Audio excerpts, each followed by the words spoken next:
Und jetzt das Heute-Journal mit Gundula Gause und Dunja Hayali. Schönen guten Abend. Dass wir zu Beginn der Sendung auf die Präsidentenstichwahl in der Slowakei schauen, hat zwei Gründe. Zum einen, weil man an dem Umgang mit der noch amtierenden Präsidentin sieht, wozu Hass und Hetze führen können.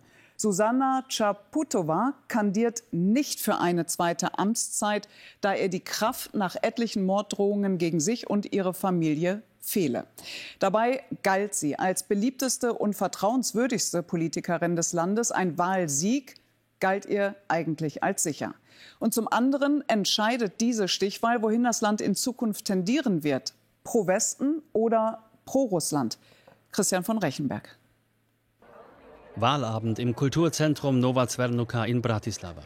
Bei Bier- und Kandidatenquiz sind die jungen Leute mit den Augen bei den Nachrichten und in Gedanken bei ihrer Zukunft. Die meisten hier haben Korczok gewählt.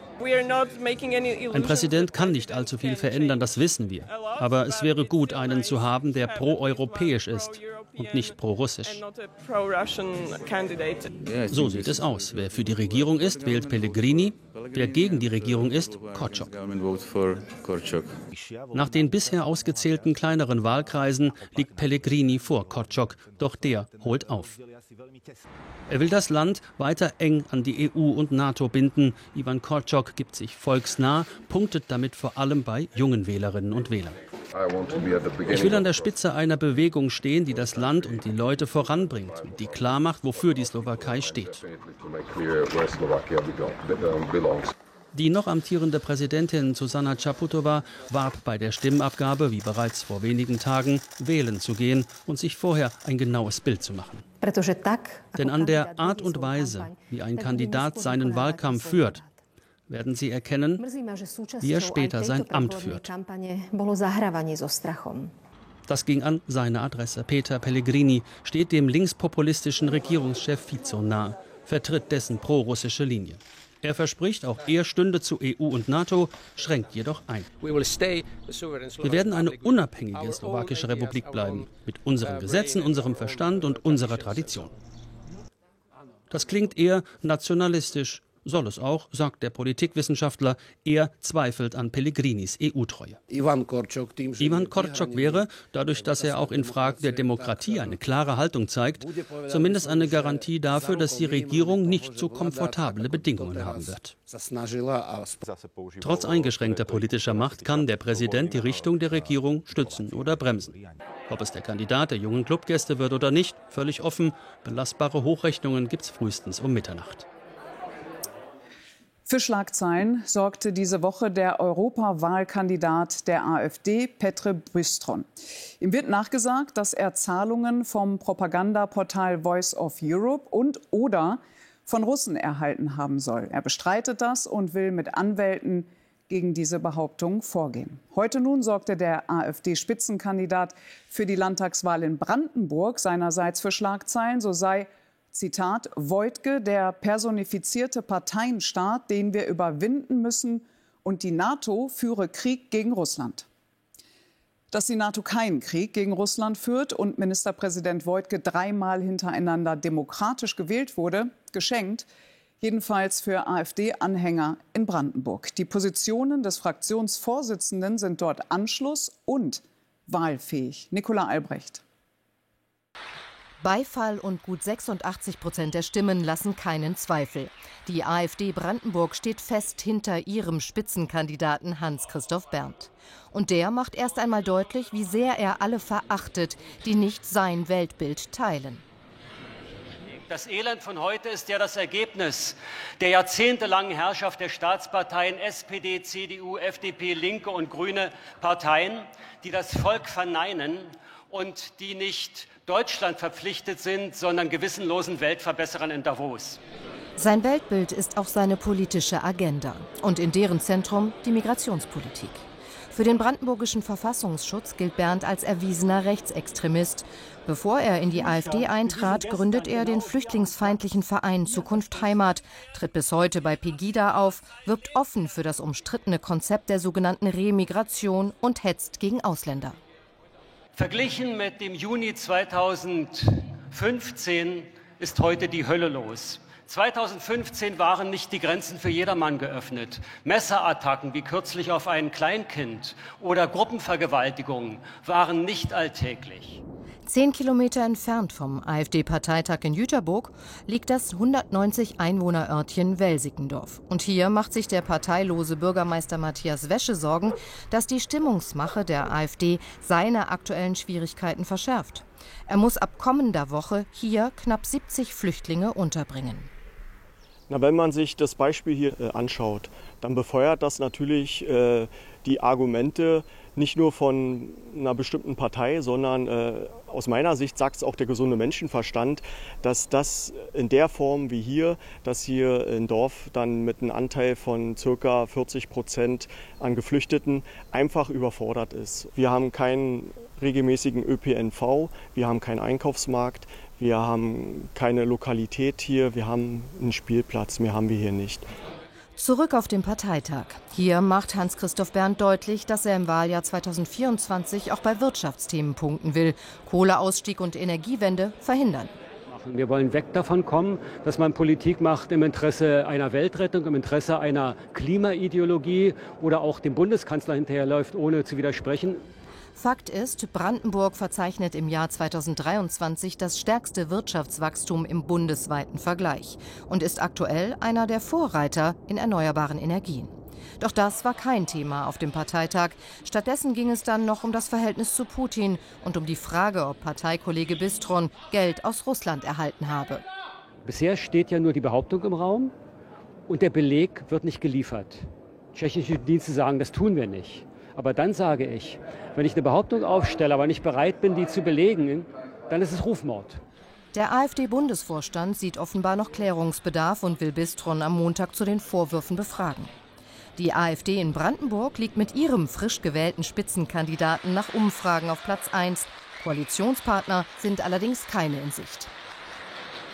Jetzt weiter mit Nachrichten. Im Jahr 2023 gab es so viel Gewaltkriminalität in Deutschland wie seit 15 Jahren nicht mehr. Gundula, das zeigt die neue Kriminalstatistik. Die Zahl polizeilich registrierter Straftaten ist im vergangenen Jahr erneut gestiegen. Die Kriminalstatistik zeigt aber auch eine höhere Aufklärungsquote. Die Zahl der Straftaten stieg um 5,5% auf fast 6 Millionen Fälle, wie die Welt am Sonntag berichtet. Sorgen bereitet den Behörden vor allem der Anstieg im Bereich der Jugendkriminalität. Die USA und Israel bereiten sich auf iranische Angriffe auf ihre diplomatischen Vertretungen vor und haben laut US-Medien ihre Sicherheitskräfte in höchste Alarmbereitschaft versetzt. Die Regierungen rechnen nach dem Angriff auf Irans Botschaft in Syrien letzten Montag mit Vergeltung. Das israelische Militär hat eine weitere in den Gazastreifen verschleppte Geisel tot geborgen, einen 47-jährigen Landwirt. Nach Schätzungen sind noch etwa 100 Geiseln in der Gewalt der Hamas. Auf ihre Freilassung drängten am Abend in Tel Aviv wieder Zehntausende. Sie demonstrierten auch gegen die Regierung von Premier Netanyahu und forderten Neuwahlen. Bei weiteren russischen Angriffen auf Charkiw, die zweitgrößte ukrainische Stadt, sind mindestens 8 Menschen getötet worden. Die Angriffe zielten wieder auf Wohnviertel der Millionenstadt. Fast jede Nacht wird das grenznahe Charkiw derzeit attackiert. Die ukrainische Armee bereitet sich gegen eine möglicherweise bevorstehende größere russische Offensive in der Region vor. In Budapest haben erneut rund 100.000 Ungarn gegen die Regierung von Ministerpräsident Orbán demonstriert und Neuwahlen gefordert. Zu der Großdemo aufgerufen hatte Peter Magyar. Der frühere Diplomat hat mit dem System Orbán gebrochen und führt seit Wochen Proteste gegen die ungarische Regierung an.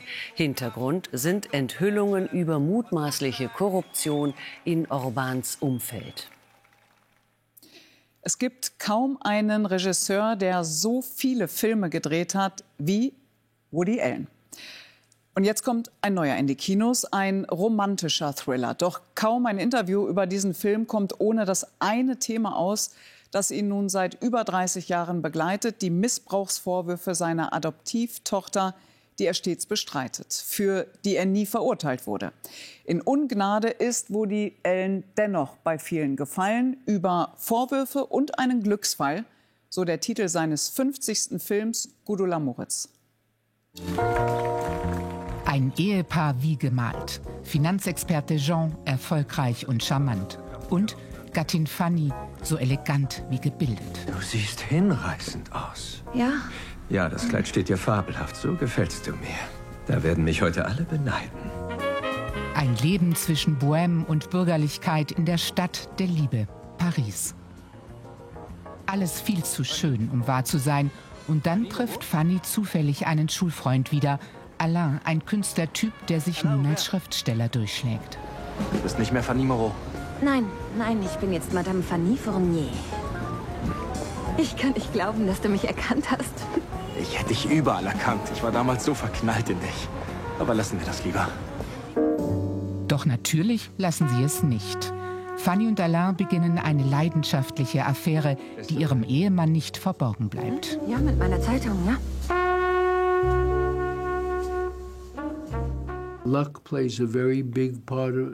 Das Glück, der Zufall spielt eine große Rolle in unserem Leben. Aber zufällige Ereignisse finden Menschen beängstigend, weil ihnen das nicht die Möglichkeit gibt, ihr Leben so zu kontrollieren, wie sie sich das vorstellen. Und darum geht es mir. Jean will seine Ehe retten, um jeden Preis. Als auf einmal der Liebhaber spurlos verschwindet, ist zuerst Fannys Mutter alarmiert. Romantik und Spannung, Zufall und Schicksal, keine neuen Themen für Woody Allen, doch ungewohnte Rahmenbedingungen. Sein erster Film komplett auf Französisch, auch wenn der 88-jährige Regisseur selbst kein Französisch spricht.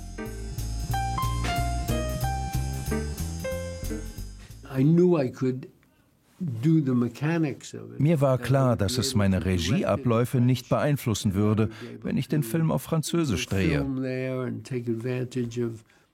Gleichzeitig konnte ich künstlerisch und kulturell profitieren von Drehorten und Schauspielern. In Europa hat Allen seine größte Fanbasis und wichtigsten Geldgeber. Trotz nicht abreißender Missbrauchsvorwürfe durch seine Adoptivtochter Dylan Farrow. Proteste bei der Weltpremiere in Venedig waren nicht zu überhören. In den USA haben sich Schauspieler und Geldgeber längst abgewandt, trotz unbewiesener Vorwürfe. Seine französischen Schauspielerinnen ficht das nicht an. Nein, überhaupt nicht. Es wurden 2 Prozesse gegen ihn angestrengt. Beide Male gab es keinen Hinweis auf seine Schuld. Woody Allens Unglück in den USA war mein Glücksfall, sonst wäre er nie nach Frankreich gekommen und ich hätte niemals mit ihm gearbeitet. Woody Allens vielleicht letzter Film, es wäre ein gelungener Schlusspunkt. Eine elegante Gesellschaftskomödie mit Thriller-Momenten, launig, leicht erzählt. An diesem ersten Wochenende des Jahres mit deutschlandweit sommerlichen Temperaturen ist das Wetter durchaus bemerkenswert. Denn bei ungewöhnlich hohen Temperaturen von mehr als 25 Grad mitten im Frühling zog es viele ins Freie. Zu Picknicks in Parks oder tatsächlich auch schon zu einem Sprung ins Nass. Sommerfeeling wie hier in München. Und auch morgen wird es ein überwiegend sonniger Sonntag. Nur im Nordwesten Wolken und etwas Regen. Sonst teils Sonne, mal mit Schleierwolken oder Trübung durch Sahara-Staub. 17 Grad an der Nordsee bis 29 Grad im Südosten.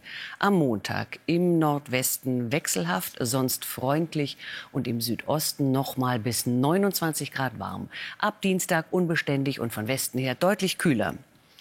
Fehlen noch die Gewinnzahlen vom Lotto. Sie lauten 7, 11, 13, 20, 35, 41, Superzahl 0. Weitere Gewinnzahlen auf lotto-zdf.de und im ZDF-Text. Und alles vom Sport jetzt gleich im Sportstudio mit Sven Voss. Direkt danach gibt es wieder eine Heute Express. Und wir sehen uns dann hier morgen wieder, wünschen einen schönen Sonntag. Machen Sie es gut, wo auch immer Sie sind. Tschüss.